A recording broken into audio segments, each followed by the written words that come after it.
ఉరులీమేమియనర్చిన నరవర అప్రియము తన మనంబునకగు తానురులకు నది చేయకునికి పరాయణము పరమధర్మ పదములకెల్లన్ అంటాడు భీష్ముడు భారతంలో. మనం ఎవరినైనా ఇతరుల్ని ఏదైనా అనే ముందు వాళ్ళు మనని అట్లా అంటే మనకెంత బాధ కలుగుతుందా సంతోషం కలుగుతుందా ఆలోచించాలి.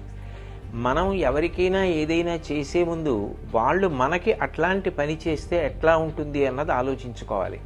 మనం ఇతరులను ఒక మాట అంటే వాళ్ళు బాధపడతారు అని తెలిసినప్పుడు అటువంటి మాటలు మాట్లాడకూడదు. ఏ పని చేస్తే ఇతరులు బాధపడతారో అటువంటి పనులు అసలు చేయకూడదు. ధర్మాలలోకెల్లా పెద్ద ధర్మం అదే. కాబట్టి సంయమనం అన్నది పాటించాలి. 84 లక్షల జీవరాశులలో వాక్కు ఉన్నది మనుష్యుడికొక్కడే.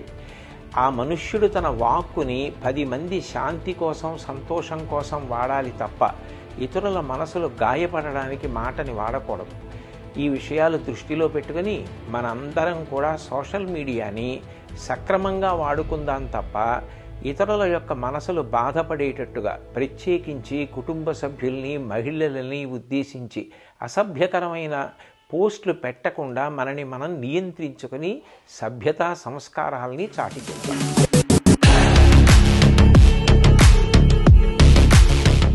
మనకి బోల్డైన ఎంజాయ్మెంట్స్ ఉన్నాయి, కావలసినంత ఎంటర్టైన్మెంట్ ఉంది. మనల్ని ప్రేమించే మనుషులు, మన కోసం బ్రతికే మన వాళ్ళు మనకు ఉన్నప్పుడు ఈ డ్రగ్స్ అవసరం అండి. Say no to drugs today.